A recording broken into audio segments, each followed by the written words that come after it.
बार फिर से स्वागत है आपके अपने इस YouTube चैनल ASP क्लासेस में। मैं अविनाश आप सबका एक बार फिर से हार्दिक अभिनंदन करता हूं। अगेन मैं एक बार फिर से आप लोगों के सामने इतिहास का अगला वीडियो सीरीज़ लेकर आया। अब तक पिछले 2 वीडियो सीरीज़ में आप लोगों ने इतिहास के परिचय को देखा था और मैंने कहा था कि अगली वीडियो में एक एक करके मैं सिलेबस डिस्कस करूँगा आप लोगों के साथ। और ये भी उम्मीद करता हूँ आप सब लोगों ने पीछे के दोनों वीडियोस देख लिए होंगे और उसको अच्छे से समझ लिया होगा।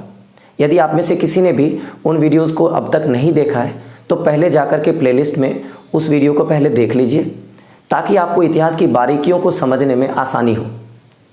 और उसके बाद ही इस तीसरे वीडियो पर आएंगे।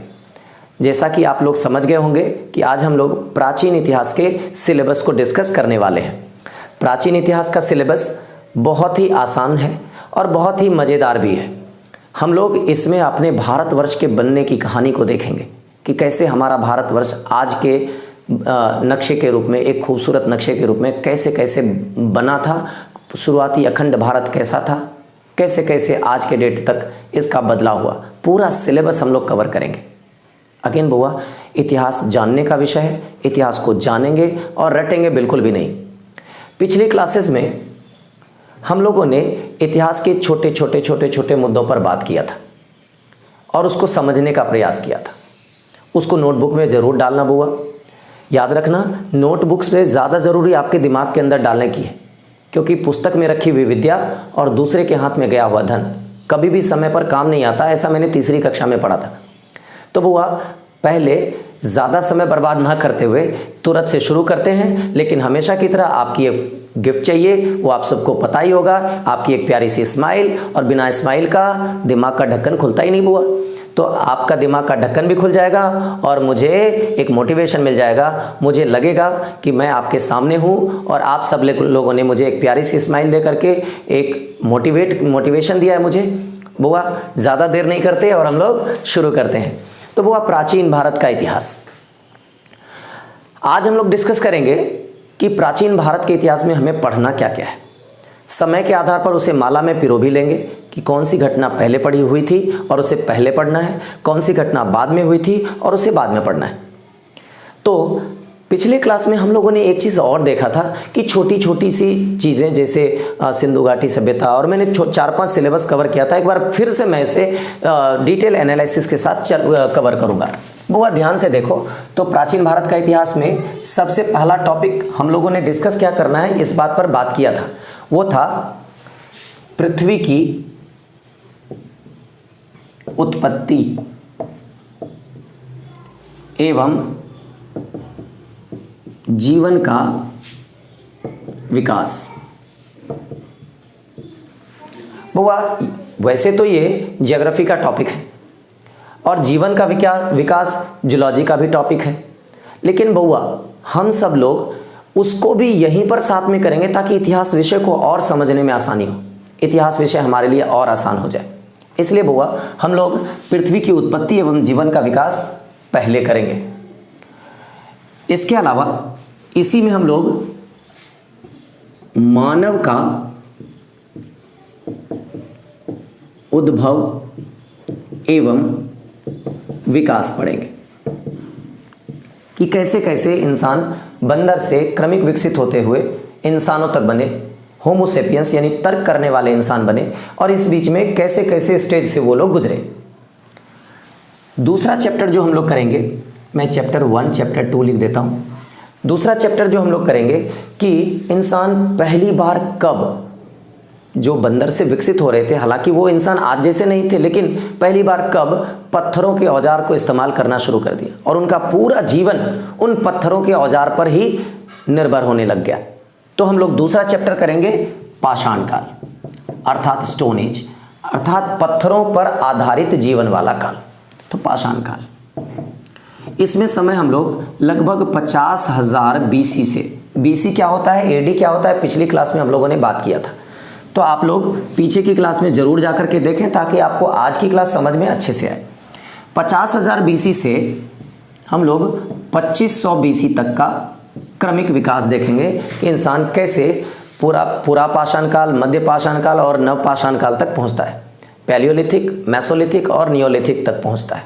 यानी इन पाषाण काल में हम लोग मूल रूप से 3 स्टेज को देखेंगे। एक पुरा पाषाण, पैलियोलिथिक, दूसरा मध्य पाषाण, मेसोलिथिक, और तीसरा नवपाषाण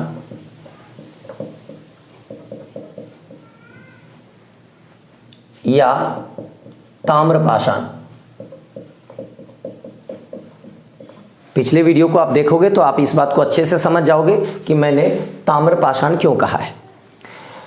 पुरा पाषाण, मध्य पाषाण और नवपाषाण में इंसानों का क्रमिक विकास होगा। किस तरह से विकास होगा?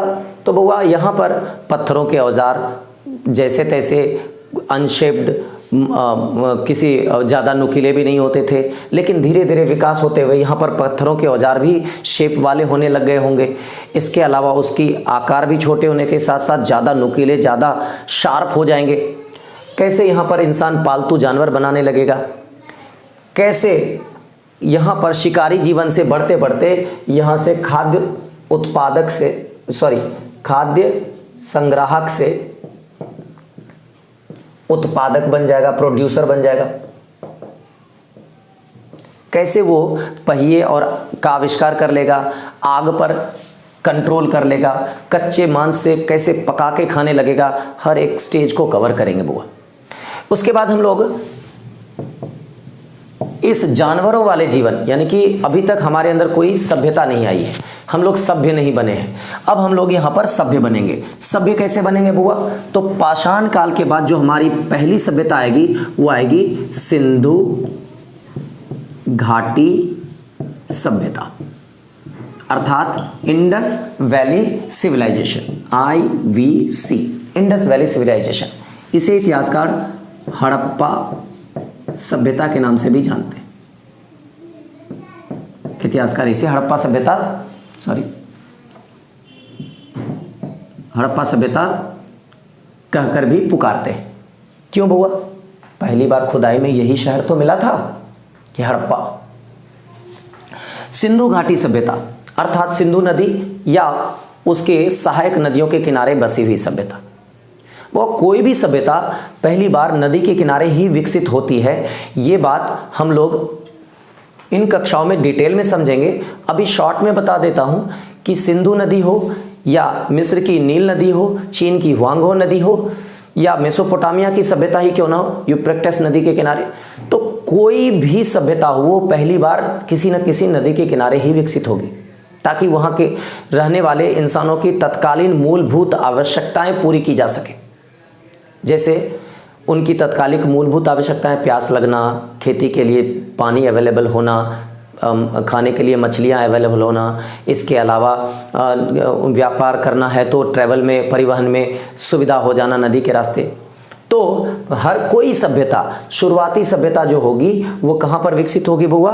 तो वो जैसे सिंधु नदी किनारे हुआ तो किसी न किसी नदी के किनारे ही विकसित होगी। तत्कालीन विश्व की भी सभ्यताएं कैसी थी हम लोग विश्व इतिहास के तहत पूरा पढ़ेंगे, जिसमें आपको मिस्र की सभ्यता, मेसोपोटामिया की सभ्यता, चीन की सभ्यता इत्यादि कवर करूंगा। बुआ, सिंधु घाटी सभ्यता एक बहुत ही उन्नत सभ्यता थी। हमारे यहाँ विकसित हुई एक ऐसी सभ्यता जो शहरी थी। आज से 4500 साल पहले कोई शहरी जीवन होगा तो आप सोच लो कि अगर वही सभ्यता आज तक कंटिन्यू कर जाती तो आज हम लोग कितना आगे होते। हम लोग इस पूरे चैप्टर में देखेंगे कि समाज कैसा था, कैसे एक दूसरे को समान मानते थे, महिलाओं को कितना ज़्यादा सम्मान मिलता था, महिलाओं को कितनी आज़ादी थी, हम लोगों का रहन सहन कैसा था। यदि शहरी जीवन था तो पक्के मकान होंगे, पक्के दीवार होंगे, पक्की सड़कें होंगी, उनके बगल में नालियाँ थी, घर के पीछे बाथरूम हुआ करते थे, कुएं भी मिलते थे, और कहा जाता है कुआं पहली बार इसी सभ्यता में देखा गया। लोग लिखने की कला से भी परिचित थे, हालांकि हम लोगों के लाख प्रयास के बावजूद भी हम लोग इसको पढ़ नहीं पाए हैं, और अगर शायद पढ़ लें तो उस समय के बहुत सारे राज हमारे सामने में खुल के बाहर आएंगे। अभी तक इस समय की पूरी जानकारी पुरातात्विक स्रोतों पर, जियोलॉजिकल सर्वे पर ही आधारित है। इसलिए बुआ, इस सभ्यता को हम लोग आद्य ऐतिहासिक कालीन सभ्यता भी कहते हैं। क्यों कहते हैं? पिछले वीडियो में मैंने कवर किया है। बुआ, सिंधु घाटी सभ्यता में देखेंगे कि कैसे सब लोग बराबर थे, सब लोग समान थे, जाति व्यवस्था नहीं थी, लोकतांत्रिक समाज होता था। मतलब राजा जो होता था लोगों के द्वारा चुन के आता था, ऐसा नहीं कि किसी राजे का बेटा ही राजा होगा, बिल्कुल नहीं। बड़ा ही खूबसूरत व्यवस्था था। व्यापार पर दूसरे जगहों से व्यापारी आते थे, व्यापार भी होता था। हालांकि करेंसी नहीं थी, मुद्राएं नहीं होती थी, चीज़ों की अदला बदली होती थी, लेकिन व्यापार होता था बुआ। लोग स्थायी रूप से यहाँ रहते थे। लेकिन समय बीतता गया और अगली सभ्यता आने से पहले यहाँ पर इतिहासकारों के हिसाब से बहुत बड़ा जलवायु परिवर्तन रहा होगा, या कुछ इतिहासकार कहते हैं बाढ़ आ गई होगी, बाढ़ में सब कुछ बह गया होगा, खत्म हो गया होगा, पूरी सभ्यता समाप्त हो गई। कुछ इतिहासकारों के हिसाब से इसके बहुत सारे मत हैं, हम लोग चैप्टर में कवर करेंगे। फिलहाल ये जान लेते हैं कि ये सभ्यता समाप्त हुई। कुछ इतिहासकार तो ये भी कहते हैं कि बाहरी आक्रमण भी हुए थे, बाहरी ईरान की तरफ से आए हुए, मध्य एशिया की तरफ से आए हुए बाहरी आक्रमणकारी थे, जो आर्य कहलाते थे। उन लोगों ने यहाँ के मूल निवासियों को खत्म कर दिया, यहाँ की सभ्यता खत्म कर दी और वो लोग अपनी सभ्यता बसा गए। तो बउआ अगली सभ्यता जो है उस सभ्यता का नाम है वैदिक सभ्यता। वैदिक सभ्यता, वैदिक सभ्यता, या इसे आर्य सभ्यता भी कहते हैं। बउआ हड़प्पा सभ्यता का समय माना जाता है 2500 से 1750 BC। हालांकि अलग अलग इतिहासकार अलग अलग मत रखते हैं, लेकिन सभी का सम्मिलित मत जो है ये 2500 से 1750 BC ही माना जाता है। वो आप सब लोग नोटबुक खोल करके प्लीज इसे मेंशन भी करते जाइएगा कि आपको सिलेबस में पढ़ना क्या क्या है। वैदिक सभ्यता, आर्य सभ्यता, इसका समय काल 1500 से 600 BC माना जाता है। बउआ इस बात का भी ध्यान रखना कि आपको मैं एक छोटा सा कंपैरिजन करके अभी बता देता हूं, आप समझ जाओगे कि ये किस तरह से बदला हुआ। बउआ सिंधु घाटी सभ्यता शहरी सभ्यता थी, जबकि वैदिक सभ्यता को 2 भागों में बांटा गया है। एक ऋग्वैदिक काल, या इसे आप पूर्व वैदिक काल भी कह सकते हो, और दूसरा उत्तर वैदिक काल, पोस्ट वैदिक पीरियड।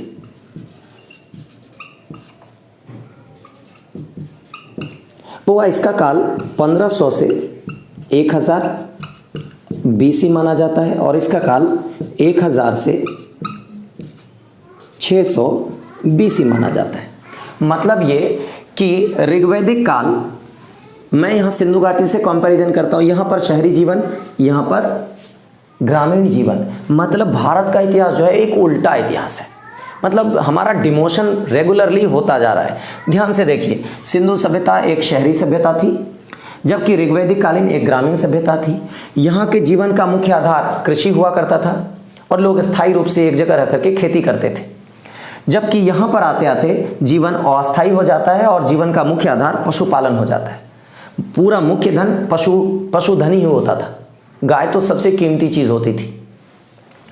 इसके अलावा हम लोग यहाँ देखेंगे महिलाएं बहुत वैल्यूएबल थी, उनको बहुत अधिकार मिला हुआ था। सब महिलाओं को एक विशेष स्थान दिया जाता था, उनको अपनी मर्जी से सजने संवरने तक का भी अधिकार था। वो हम लोग देखेंगे चैप्टर में। जबकि यहाँ आते आते महिलाओं के अधिकार सीमित हो गए, लेकिन फिर भी ये यहाँ पर होने वाले कर्मकांडों, देखो बुआ यहाँ पर कोई कर्मकांड नहीं था। मतलब पूजा पाठ हवन बहुत ज़्यादा तामझाम बिल्कुल नहीं होता था, लेकिन यहाँ पर आते आते हवन यज्ञ इन सब लोग चीज़ों ने स्थान ले लिया था और इस जगह पर महिलाओं को इतनी वैल्यू थी कि अपने पति के साथ यज्ञ में या हवन में भाग ले सकती थी। लेकिन समय जब बीतता जाएगा और आगे बढ़ता जाएगा तो ये धीरे धीरे ये डिमोशन और जारी रहेगा, अंधविश्वास और बढ़ेगा और महिलाओं के ये अधिकार यहाँ पर समाप्त हो जाएंगे।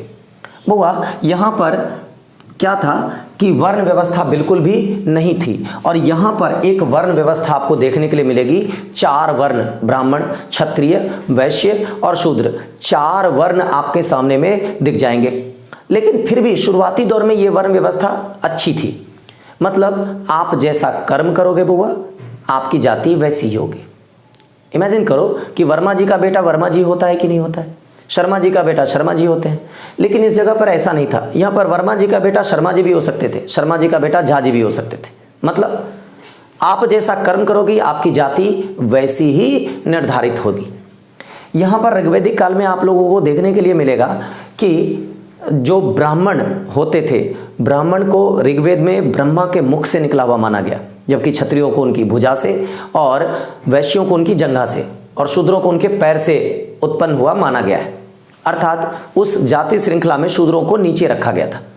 लेकिन बउआ यहाँ पर क्या था कि अगर कोई शूद्र का पुत्र भी अगर कर्म से ब्राह्मण वाला है तो उसे ब्राह्मण माना जाएगा, और अगर ब्राह्मण का पुत्र कर्म से क्षत्रिय है तो उसे क्षत्रिय माना जाएगा, और किसी क्षत्रिय का पुत्र शूद्र वाला काम कर रहा है या वैश्य वाला तो उसे शूद्र या वैश्य माना जाएगा। अर्थात कर्म मूलक जाति व्यवस्था होगी।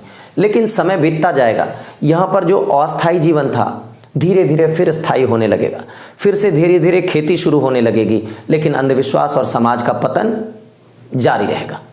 यहाँ पर आते आते वो व्यवस्था जो कर्म मूलक थी आगे चल के जन्म मूलक में कन्वर्ट हो जाएगी। यानी ब्राह्मण का बेटा चाहे लाख खराब काम कर ले वो ब्राह्मण ही रहेगा, चाहे वैश्य का बेटा वैश्य ही रहेगा, शूद्र का बेटा शूद्र ही रहेगा। लेकिन यहाँ पर कम से कम शूद्रों को आर्य माना जाता था, लेकिन समय बीतता जाएगा और यहाँ पर से उनसे वो अधिकार भी छीन लिया जाएगा। यानी कि समय के साथ साथ उनमें डिमोशन लगातार जारी रहेगा, समाज त्राहिमाम में मच जाएगा। मतलब पूरे समाज में कठिनाइयाँ बढ़ जाएंगी, दुखों की संख्या बढ़ती जाएगी, अलग अलग वैरायटी के दुख बढ़ते जाएंगे। एक तो अपने आप जो ऊपर वाला दुख देता है, और एक जो हम लोग अंधविश्वास में आकर एक दूसरे को दुख पहुँचाना शुरू करेंगे। यहाँ पर जो राजा होते थे अब वंशानुगत पद होने लगेगा। यहाँ पर हम लोग कांसा धातु का इस्तेमाल करना सीख गए थे, यहाँ पर तांबा करना सीखे थे, यहाँ कांसा करना सीखे थे, तो यहाँ पर आकर के एक लौह युग प्रारंभ होगा। ठीक है, तो हमारा लौह युग भी इस दौरान कवर करेंगे बुआ। मतलब लौह युग आने के बाद तो हमारी जीवन शैली ही बदल गई। अब यहाँ पर छोटे छोटे कबीले होते थे, जन, जो एक जगह से दूसरे जगह तक अपने पशुओं के चारे के लिए जरूर जाते थे। लेकिन समय बीतता गया और इन जनों में एक दूसरे को हड़पने की यानी साम्राज्यवादी होड़ लग गई, और एक जन ने दूसरे को, तीसरे को, 2-3-4 जनों को जीत करके अपना एक बड़ा जनपद बना लिया। हम लोग इस दौरान ये भी पढ़ेंगे कि किस तरह के जन होते थे, किस तरह के जनपद होते थे, किस तरह के गांव होते थे, किस तरह के राजा होते थे, उस समय जीवन शैली कैसी थी, सामाजिक जीवन कैसा था, धार्मिक जीवन कैसा था। इन दोनों जगहों पर कंपैरिजन करके देखेंगे। देवताओं की स्थिति कैसी थी, कितने वैरायटी के देवता होते थे, उनकी स्तुति कैसे की जाती थी, चारों वेद कैसे थे, उपनिषद, पुराण, इवन हम लोग महाकाव्यों के ऊपर भी बात करेंगे। कितने संस्कार होते थे, 16 संस्कार। यहाँ आते आते महिलाओं के संस्कार, यहाँ पर 16 संस्कार पुरुषों के होते थे, महिलाओं के भी लगभग 15 संस्कार होते थे। लेकिन यहाँ आते आते महिलाओं के वो अधिकार भी छीन लिए गए। केवल एक ही संस्कार होता था, वो है अंतिम संस्कार कर देते थे सिर्फ। हालांकि इस डिमोशन में दो बहुत बुरी तरह से प्रभावित हुए, एक तो महिलाएं और एक शूद्र जाति। हम लोग ये भी देखेंगे कि जब ऐसी स्थिति आएगी, समाज में कठिनाई का दौर आएगा, तब क्या होगा। तब इस कठिनाई से उबरने के लिए 1-2 इंसान आगे आएंगे और एक नए धर्म की उत्पत्ति होगी, समाज को कठिनाई से सरलता का मार्ग दिखाने के लिए। तो यहाँ पर 2 धर्म, जनपद के बाद महाजनपद बनेंगे, और महाजनपद काल में, महाजनपद बुआ समझ लो, महा मतलब विशाल, जन मतलब लोग, पद मतलब पैर। किसी ऐसे जगह पर जब किसी ऐसे महान का पग पड़े, इसका शाब्दिक अर्थ बता रहा हूँ बुआ, एक ऐसे व्यक्ति का पग पड़े जिसने पूरे कई सारे जनपदों को अपने में मिला लिया हो, उस महान जगह को महाजनपद, यानी ये बड़े बड़े होते थे बुआ। आज के स्टेट से इसकी तुलना कर सकते हो, और उस समय ये 16 होते थे। तो ब्राह्मण ग्रंथों में भी, बौद्ध ग्रंथों में भी, जैन ग्रंथों में भी, यहाँ तक कि कुछ महाकाव्य, रामायण और महाभारत में भी ऐसे जनपदों का, महाजनपदों का उल्लेख है। हम लोग इस चैप्टर में पढ़ेंगे बुआ। हालांकि हम लोग इस महाजनपद काल में 2 प्रमुख धर्म, एक तो बौद्ध धर्म और एक जैन धर्म का उदय पढ़ेंगे। वो जब समाज में कठिनाई बढ़ती जाएगी, मार्ग सरलता का हम लोग ढूंढेंगे, चारों तरफ दुख ही दुख होंगे, तब महात्मा बुद्ध और महावीर स्वामी जैसे इंसान धरती पर अवतरित होंगे और वो बताएंगे कि इन दुखों से निपटने का मार्ग क्या हो सकता है, कैसे हम लोग दुखों से निपटेंगे। हम लोग ये पूरी कहानी कवर करेंगे। मैं अभी सस्पेंस में ही रहने देता हूँ क्योंकि क्लास बहुत ही मज़ेदार होने वाली है इन दोनों धर्मों की। हम लोग अपने क्रमिक विकास के क्रम में 2 धर्म के अलावा और भी धर्म पढ़ेंगे। वो वैष्णव धर्म क्या होता है, इसके अलावा शैव धर्म क्या था, कैसे कैसे नियम कानून होते थे, हम लोग सब पढ़ेंगे बुआ। फिलहाल हम लोग अगला चैप्टर जो करने वाले थे, ये 4 हो गए। 4 के बाद ये मेरा 5वां चैप्टर होगा, वो होगा महाजनपद काल। और इस महाजनपद काल में क्या क्या पढ़ने वाले हैं बुआ? महाजनपद काल, इस महाजनपद काल में हम लोग क्या पढ़ने वाले हैं, इसका एक शॉर्ट ओवरव्यू भी देख लेते हैं कि महाजनपद काल में 5वां टॉपिक है। तो 5 का सबसे पहले इसमें 16 महाजनपद होंगे। आप लोगों को पहले हल्का सा ओवरव्यू कर देता हूं कि 16 महाजनपद में, जैसे आप लोगों ने महाभारत और रामायण जैसे जगहों पर भी कई बार, महाभारत में तो जरूर सुना होगा कि अंग राजकर्ण, अंग जैसा राजा, अंग देश का राजा कर्ण हुआ करते थे। तो महाजनपद में अंग भी एक महाजनपद होगा। हम आप लोगों ने सुना होगा गांधार, नरेश, शकुनी या गांधारी का नाम सुना होगा, आंख पर पट्टी वाली। तो गांधार आज का अफगानिस्तान का इलाका, तो गांधार महाजनपद होगा। आप लोगों ने मगध राज जरासंध का नाम सुना होगा, मगध एक महाजनपद होगा। इसके अलावा 16 महाजनपदों का वर्तमान स्थान क्या है, उस समय की उसकी राजधानी क्या थी, उस समय के राजा कौन थे, हम लोग इस सब पर डिस्कशन करेंगे महाजनपद काल नामक टॉपिक में। महाजनपद काल में ही एक महाजनपद होगा जिसे हम लोग मगध के नाम से जानेंगे, वर्तमान बिहार का पटना, राजगीर और गया वाला एरिया। तो मगध का उत्कर्ष एक चैप्टर आएगा। उस चैप्टर में हम लोग ये देखेंगे कि कैसे मगध नामक महाजनपद के राजाओं ने अपने क्षेत्र का विस्तार शुरू कर दिया और एक एक करके अंग, अवंती, एक एक करके सारे महाजनपदों को मिलाते चले गए और एक अखंड भारत का निर्माण हुआ। अखंड भारत के बनने की पूरी कहानी इसी महाजनपद काल में पढ़ेंगे कि अखंड भारत का रूप कैसा था, कितना खूबसूरत दिखता था वो नक्शा, हम लोग इस महाजनपद काल में ही पढ़ने वाले हैं। और यह काल शुरू होगा 600 BC से। समाप्त कब होगा अभी आप लोगों को पता चल जाएगा कि मगध का उत्कर्ष, यानी कि इन सभी जगहों में मगध एक ऐसा महाजनपद था जो सबसे उन्नत था। यह गंगा और सोन नदी के दोआब पर अवस्थित था। लोहे के आविष्कार के बाद यहाँ की पैदावार और बढ़ गई होगी क्योंकि हल और जमीन में नीचे तक गहराई तक खोद सकते थे, पैदावार बढ़ गई। इसके बाद हम लोगों ने देखा कि मगध के उत्कर्ष में बहुत सारे ऐसे वंश आएंगे जो इस प्रोसेस को आगे बढ़ाते जाएंगे। कोई एक वंश आकर के आया और 16 को जीत नहीं लेगा, एक एक वंश आएगा। तो इस वंश की कड़ी में सबसे पहला कड़ी हम लोग पढ़ेंगे बृहद्रथ वंश। हालांकि इसका कोई आधिकारिक प्रमाणिक स्रोत नहीं है, लेकिन बहुत सारे महाकाव्यों और वेदों में भी इसका जिक्र मिलता है कि एक बृहद्रथ वंश का प्राचीनतम समय में मगध में राजा हुआ करता था। महाभारत में भी यह जरासंध के पिता के रूप में जाना जाता है। तो हम लोग देखेंगे कि ये बृहद्रथ वंश जो कि बृहद्रथ के द्वारा शुरू किया गया, चेदीराज वसु का पुत्र था, इसी का बेटा जरासंध हुआ, इसी का बेटा सहदेव हुआ, उसका बेटा रिपुंजय हुआ और यह वंश समाप्त होगा उसके ही किसी दरबारी के द्वारा उसकी हत्या हो जाने के बाद। उसके दरबारी जब उसकी हत्या करके राज करना शुरू करेंगे तो इसके बाद एक नए वंश का उदय होगा और वह वंश होगा हर्यक वंश। हर्यक वंश, इसके संस्थापक बिंबिसार होंगे और उनका बेटा, बिंबिसार का बेटा अजातशत्रु, अजातशत्रु का बेटा उदयन, उदयन का बेटा नागदशक। इस तरह से ये वंश चलेगा और यही वंश वो पहला वंश होगा जिसका प्रमाणिक तौर पे इतिहासकार जिक्र करते हैं। इसलिए हमारा प्राचीन इतिहास का राजवंशों वाला काल मूल रूप से यहीं से शुरू होगा और यही वो पहला वंश था जिसने पहली बार किसी दूसरे महाजनपद को जीत करके अपने में मिलाया था। अंग, हम लोग कहानी पढ़ेंगे। अंग मतलब वर्तमान का मुंगेर और भागलपुर तक का एरिया। तो हर्यक वंश से ही विस्तार शुरू हुआ मगध का, इसलिए हम लोग हर्यक वंश को अच्छे से देखेंगे। और हर्यक वंश के जो राजा थे बिंबिसार, वो महात्मा बुद्ध के मित्र भी थे। मतलब इनके समय में ही बौद्ध धर्म का विकास भी हो रहा होगा, इसलिए ये वंश और ज़्यादा इंपॉर्टेंट हो जाता है। इन्हीं के समकालीन महावीर स्वामी भी थे। हम उनके विचारों में और महात्मा बुद्ध के विचारों में समानता और समानता की भी चर्चा करेंगे।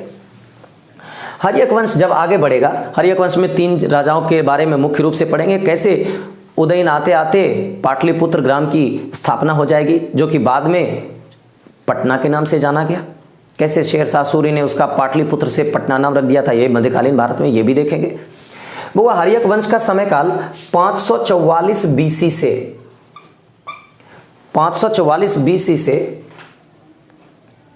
412 बीसी माना जाता है। इसमें 3 प्रमुख शासकों ने शासन किया। इसकी पूरी कहानी हम लोग कवर करेंगे कि कैसे एक बेटा राजगद्दी के लिए अपने बाप की हत्या करते जाता है, और पूरे वंश में यही प्रथा चलती रहेगी कि बेटा बाप को मारेगा तभी गद्दी हथियाएगा। हम लोग इसकी पूरी कहानी, इसलिए इसे पितृहंता वंश के नाम से भी जाना जाता है। हम लोग इसकी पूरी कहानी कवर करेंगे, बड़ा ही मजेदार स्टोरी। उसके बाद हर्यक वंश के बाद इस वंश का जो अंतिम शासक था नागदशक, उसको उसके ही मंत्री द्वारा अपदस्थ कर दिया जाएगा। और अपदस्थ करने के, अपदस्थ मतलब गद्दी से भगा दिया जाएगा, और वहां पर एक नए वंश शिशुनाग वंश की नींव पड़ेगी। तो अगला चैप्टर मतलब अगला वंश इसमें आएगा शिशुनाग वंश। शिशुनाग वंश में मूल रूप से 3 राजा ही होंगे। मूल रूप से एक तो शिशुनाग, इसका बेटा कालाशोक, और उसका बेटा नंदीवर्धन। हालांकि कालाशोक के 10 बेटे थे और नंदीवर्धन उसमें सबसे छोटा था, तो ये आखिरी शासक था। और उसके बीच के कई शासकों का तो पूरी तरह से जिक्र भी नहीं मिलता, और वो नाबालिग शासक थे। उसके समय में उनकी कोई विशेष प्रधानता भी नहीं रही थी। चैप्टर में हम लोग डिटेल में बात करेंगे। जो शिशुनाग वंश है उसका जो काल है वो माना जाता है आपको 412 से 344 बीसी का। 412 से 344 बीसी का शिशुनाग वंश। इस वंश में हम लोग देखेंगे कि कैसे पाटलिपुत्र ग्राम की जो स्थापना हुई थी, राजधानी कैसे पाटलिपुत्र से बदल के वैशाली कर दिया जाता है। फिर नदी के पार आने जाने में दिक्कत होने लगेगी, कैसे फिर से वापस से पाटलिपुत्र कर दिया जाता है। कैसे कालाशोक दिखने में बहुत काला कलूटा काला था, बदसूरत था, उसकी खूबसूरत पत्नी कैसे अपने ही महामंत्री को ज़्यादा वैल्यू देने लगेगी। और देखेंगे कि कैसे इस कहानी में एक नया मोड़ आएगा, और आखिरकार उस महामंत्री के द्वारा उस कालाशोक और उसके पुत्रों की हत्या करवा दी जाएगी, और कैसे इस वंश का अंत होकर के एक नया वंश आएगा जिसे नंद वंश के नाम से जाना जाएगा, और इसका संस्थापक वही महामंत्री महापद्मनंद होगा। और इस नए वंश में जो ये नंद था वो महापद्मनंद सिकंदर के समकालीन था। महापद्मनंद का पुत्र धनानंद सिकंदर के समकालीन था। धनानंद आप लोगों ने सीरियल में भी देखा होगा, अभी रिसेंट में बहुत सारे सीरियल आ रहे हैं उसके ऊपर। तो धनानंद सिकंदर के समकालीन था, और हम लोग यहीं पर रुक करके समकालीन सिकंदर आक्रमण भी पढ़ेंगे। सिकंदर का भारत पर किया गया आक्रमण। तो नंद वंश यहां पर देखेंगे, और नंद वंश के समय में ही सिकंदर नंद वंश के समय में ही सिकंदर का आक्रमण पढ़ेंगे। देखेंगे कि सिकंदर ने भारत पर आक्रमण किया था, क्यों किया था, कैसे किया था, इसकी पूरी डिटेल एनालिसिस हम लोग करेंगे। हम लोग इसमें ये भी जान लेते हैं, इसका समयकाल 344 बीसी से ये खत्म हुआ था। 344 में ये शुरू हुआ, और 322 तक में इसमें मूल रूप से 2 ही शासक ने शासन किया, एक तो महापद्मनंद और एक दूसरा उसका पुत्र धनानंद। धनानंद की कहानी कवर करते वक्त हम लोग ना तक्षशिला को भूल पाएंगे और ना ही चाणक्य को। आप लोगों ने चाणक्य का नाम सुना होगा, विष्णुगुप्त, चाणक्य या कौटिल्य, 3 नाम थे उनके। वो तक्षशिला जो कि आज वर्तमान में पाकिस्तान में जगह पड़ता है, वहाँ पर हमारे पूरे दुनिया का सबसे प्राचीनतम यूनिवर्सिटी विश्वविद्यालय तक्षशिला विश्वविद्यालय हुआ करता था, और उसके ही शिक्षक थे चाणक्य। सिकंदर के आक्रमण की सूचना मिलते ही, वो आक्रमण होने वाला इसका पता चलते ही वो तुरंत वहाँ के तत्कालीन राजा धनानंद के पास गए और जाकर के क्या बोला कि महाराज आक्रमण होने वाला है, हम सब लोग आपसी लड़ाई झगड़े, चूंकि महाजनपदों में आपसी लड़ाई झगड़े बहुत चरम सीमा पर थी, छोड़ करके पहले बाहरी शत्रु को के आक्रमण का मुकाबला कर लेते हैं और फिर जाकर के हम लोग आपस में निपटेंगे। ये सलाह लेकर के गए थे, लेकिन उनको किस तरह से वहां बेइज्जती का सामना करना पड़ा, कैसे इनकी शिखा पर करके इनको दरबार से बाहर निकाल दिया गया, ये सब कहानी देखेंगे। कैसे उन्होंने गुस्से में आकर के एक प्रतिज्ञा कर डाली कि धनानंद, जब तक मैं तुम्हारे वंश का नाश न कर दूं और तुम्हारे जगह पर एक ऐसे योग्य व्यक्ति को राजा बना दूं कि वह अपने इस राज्य के लिए, मगध ही नहीं बल्कि अखंड भारत के लिए अपने प्राणों तक की भी आहुति दे दे, यहाँ की प्रजा की भलाई के लिए कुछ भी कर बैठे, तब तक अपनी इस शिखा को, शिखा मतलब उनकी चुटिया जो होती थी, वो कभी नहीं बांधूंगा, तब तक नहीं बांधूंगा जब तक कि ऐसा ना हो जाए। और वो वहां से कसम खा करके निकलते हैं और कैसे कैसे बाय प्रोसेस उन्होंने ढूंढते ढूंढते एक बच्चे को ढूंढ निकाला जो कि उनके कसौटियों पर खरा उतरा, और कैसे वह बच्चा बाद में चल करके चंद्रगुप्त मौर्य के नाम से जाना गया, और कैसे उसने इस वंश का अंत करके 322 में इस मगध पर एक नवीन वंश मौर्य वंश की नींव रख दी। पूरी कहानी कवर करेंगे मौर्य वंश की, कैसा कैसा समाज था उस वक्त का, कैसी व्यवस्था थी, कैसे चाणक्य उस समय प्रधानमंत्री बने, और कैसे अर्थशास्त्र जैसी किताब लिखी गई, कैसे सिकंदर के लौटते ही, सिकंदर के मरने के बाद उनका सेनापति सेल्यूकस निकेटर कैसे वहां का शासक बना, और कैसे सेल्यूकस निकेटर को चंद्रगुप्त मौर्य ने हराया। और इस वंश में मूल रूप से 3 शासकों के बारे में पढ़ेंगे, एक तो चंद्रगुप्त मौर्य, दूसरा उनका बेटा बिंदुसार, और तीसरा बिंदुसार का पुत्र अशोक, अशोक महान। वो अशोक महान कहते वक्त मुझे भी गर्व होता है, क्योंकि यही वो शासक था जिसने इन 16 महाजनपद को जीत करके अखंड भारत का निर्माण किया था। हम लोग पढ़ेंगे कि कैसे अशोक राजा बना, उसके सामने में क्या क्या परिस्थितियां बनी, कैसे क्रूर से वह बौद्ध धर्म अपनाने वाला बना। एक कलिंग नामक जगह को छोड़कर अशोक ने लगभग क्या समस्त भारत को अखंड सूत्र में जोड़ दिया था।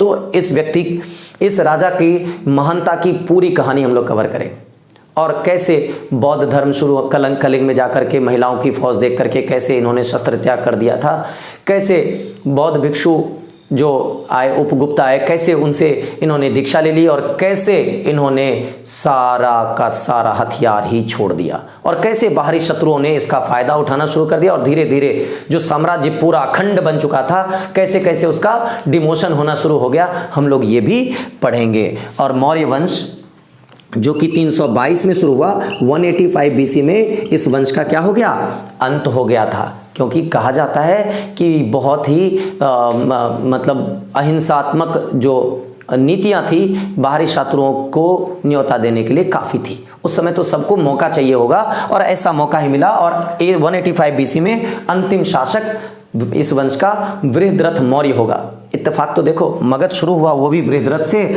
और समाप्त हुआ वो भी वृहद्रथ से। हम लोग पूरी कहानी कवर करेंगे, देखेंगे उस समय अशोक के शिलालेख जो पहली बार लिखे गए मिले हम लोगों को, सबसे प्राचीनतम शिलालेख जिसे जेम्स प्रिसेप्स ने 1837 में पढ़ा था। तो देखेंगे उन अभिलेखों से हमें क्या क्या जानकारी मिलती है, वो अभिलेख कहाँ कहाँ मिले हैं। बहुत सारी मज़ेदार बातें होंगी जो आपके सामने मैं एक नए तरीके से पेश करूंगा। बुआ मौर्य वंश समाप्त होने के बाद तब तक क्या हो गया था कि बौद्ध धर्म और जैन धर्म इस हद तक आगे बढ़ चुका था कि ब्राह्मणों की स्थिति, दशा बहुत हद तक बिगड़ गई थी, क्योंकि बौद्ध ग्रंथों में उनके द्वारा फैलाए गए अंधविश्वासों का ही कड़ा विरोध हुआ था। तो समाज जागरूक हो चुका था, उन्हें समझ में आ रहा था कि अंधविश्वास से हमारा अपना ही नुकसान हो रहा है। तो ब्राह्मणों की स्थिति बिगड़ने लगी थी, और ब्राह्मण लोग मौर्यों के अधीन सामंतों के रूप में, उनके अंदर सेना के रूप में, सेनापति के रूप में काम करने लग गए थे। लेकिन उन्हें भी मौका मिला इस जगह पर अपना वापस से बदला लेने का, अपना अस्तित्व वापस से दोबारा उस तरह का बनाने का। तो यहाँ पर ब्राह्मणों के द्वारा हथियार उठाया जाएगा, और एक नई डायनेस्टी आएगी, शुंग डायनेस्टी, शुंग वंश आएगा। पुष्यमित्र शुंग, वहाँ पर वृहद्रथ मौर्य की हत्या करने वाला और एक नए वंश की स्थापना करने वाला शुंग वंश आएगा। हम लोग इसमें यह भी देखेंगे कि शुंग वंश 185 बीसी से लेकर के आपका 149 बीसी तक का होगा, 149 बीसी तक का होगा। शुंग वंश के बाद आया कर्ण वंश का। कर्ण, वो अब मैं इसे मिटा देता हूं और मैं इसको फ्रेश, यहां तक का आप लोग लिख लीजिएगा। इसके बाद मैं इसको मिटा करके फ्रेश लिख देता हूं कण्व से। बुआ आप सब लोग इसको प्लीज मेंशन कर लीजिए। मैं आगे से हट जाता हूँ, स्क्रीनशॉट ले लीजिए। अगर आपके पास नोटबुक है तो प्लीज नोटबुक में इसे नोट कर लीजिए।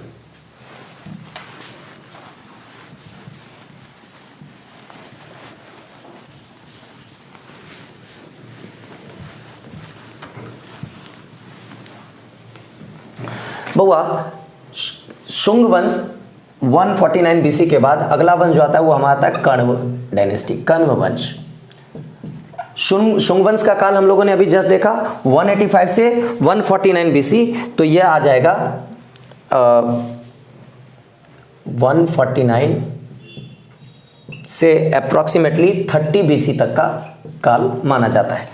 हम लोग इसके डिटेल एनालिसिस में कहेंगे कि कहाँ तक प्रमुखता से था और कहाँ तक नहीं था, हम लोग सब डिटेल में क्लास में डिस्कस करेंगे।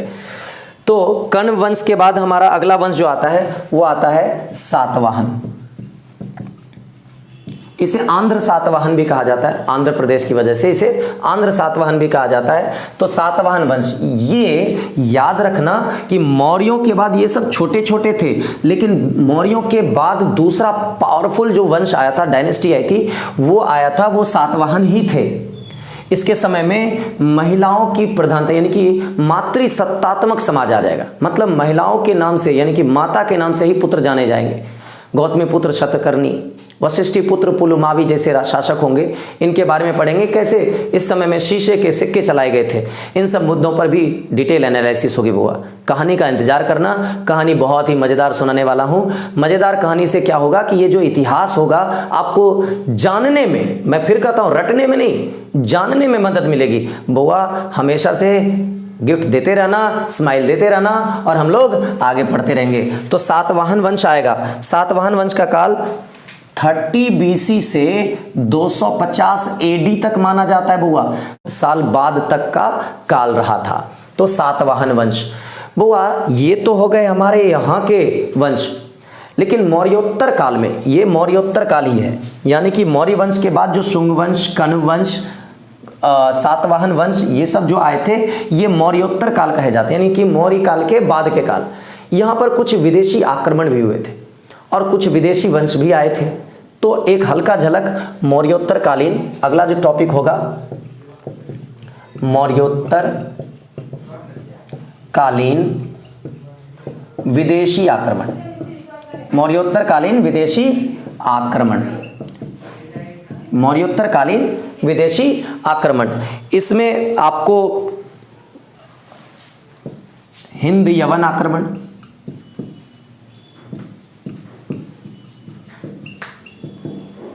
हम लोग पढ़ेंगे मिनांडर को, इसमें पूरी कहानी कवर करेंगे।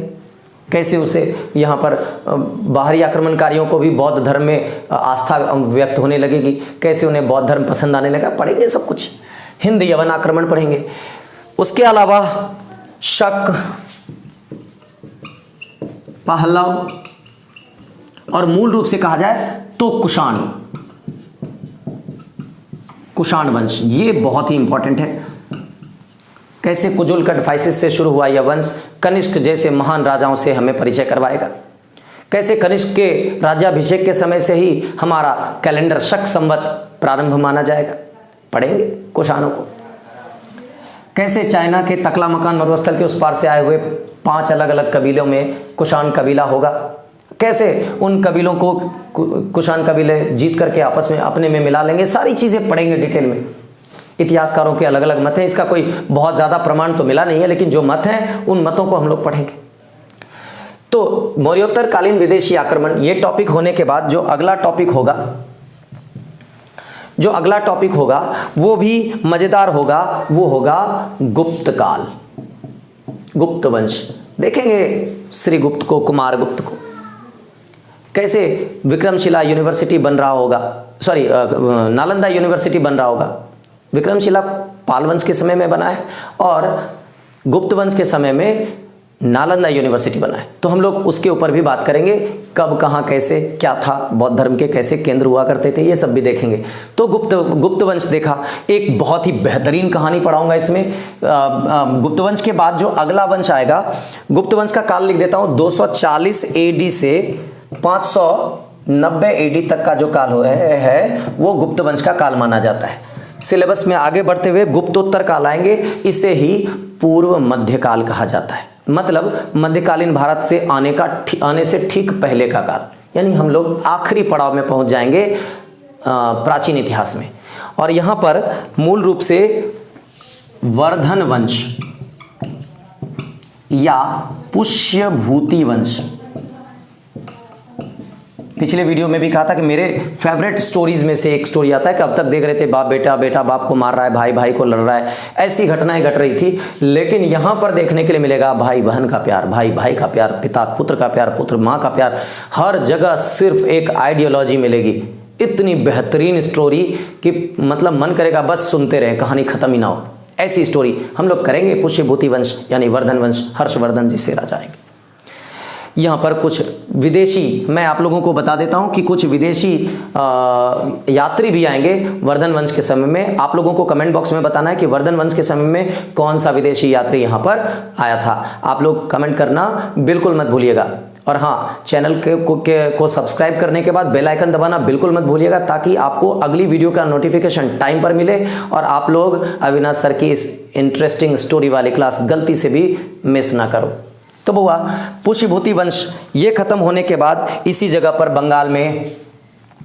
बंगाल का पाल, जिसका राजा धर्मपाल होगा, विक्रमशिला यूनिवर्सिटी बनाने वाला, पाल वंश, सेन वंश इत्यादि कवर करेंगे। इसके अलावा हम लोग गढ़वाल वंश, एक्चुअली यहां पर राजपूत काल लिख दूं तो बुरा नहीं होगा। राजपूत काल में आपको बहुत सारे राजपूतों का काल माना जाता है। 750 से 1200 एडी तक का समय। एडी मतलब ईस्वी, याद रखना, मैंने पिछले क्लास में भी कवर किया इसको। तो राजपूतों का काल माना जाता है। इस समय पे गढ़वाल वंश, गुर्जर एवं प्रतिहार वंश, चौहान वंश, आप सब लोगों ने नाम सुना होगा, पृथ्वीराज चौहान, चौहान वंश का राजा पृथ्वीराज चौहान, कन्नौज, अजमेर का कन्नौज में चलता था गढ़वाल वंश। और हम लोग जानेंगे कैसे कन्नौज वंश के जो गढ़वाल वंश की जो के राजा थे वो जयचंद, उनकी बेटी कैसे संयोगिता खूबसूरत होती थी, कैसे चौहान से इन्हें प्यार होगा, कैसे चौहान लेके भागेंगे, कैसे गुस्से में आकर के मोहम्मद गोरी को आक्रमण के लिए न्योता मिलेगा, वो सब चीज़ हम लोग देखेंगे। कैसे मोहम्मद गोरी का साथ होगा। हम लोग आगे मध्यकालीन भारत में, चूंकि मोहम्मद गोरी मध्यकालीन भारत का टॉपिक है तो हम लोग उस पर बात करेंगे। फिलहाल कन्नौज, गुर्जर एवं अजमेर का वंश, चौहान वंश, इन राजपूत काल में मूल रूप से इनके बारे में पढ़ेंगे। उस समय दक्षिण भारत के भी कुछ वंश थे जिनके बारे में मैं हल्का हल्का बोल देता हूं, ताकि सिलेबस आप लोगों का कंप्लीट हो जाए और आप लोग जब चैप्टर पढ़ोगे तो इसकी डिटेल कहानी सुनोगे। और मैं यहाँ पर कुछ दक्षिण भारत के वंशों का भी नाम लिख देता हूँ। जैसे दक्षिण भारत के नहीं, कुछ पूर्वी और दक्षिणी कंबाइंड में लिख देता हूँ। कलचुरी वंश, गुजरात के सोलंकी, चालुक्य, इसके बाद चंदेल वंश, उसके बाद परमार वंश, गुजरात के सोलंकी, चालुक्य, चंदेल वंश, परमार वंश, ये सब। इसके बाद हम लोग दक्षिण भारतीय राजवंश या संगम काल, दक्षिण भारतीय राजवंश, मतलब दक्षिण भारत में जो राजवंश हुए थे उनका काल पढ़ेंगे। दक्षिण भारतीय राजवंश कैसे थे, इसमें दो भाग में बांट करके इसको पढ़ेंगे। एक तो पढ़ेंगे 100 एडी से 300 एडी के बीच में, और इसमें तीन मूल वंश आएंगे, चेर, चोल और पांड्य। और फिर इसी का एक दूसरा सिरा शुरू होगा 500 एडी से 1200 एडी तक का, एडी मतलब ईस्वी तक का, जिसमें हम लोग पल्लव, राष्ट्रकूट, चालुक्य एवं चोल के बारे में पढ़ेंगे। तो इन सब को पढ़ने के बाद हम लोग देखेंगे कि कैसे इसी दौरान इस्लाम धर्म का उदय हुआ।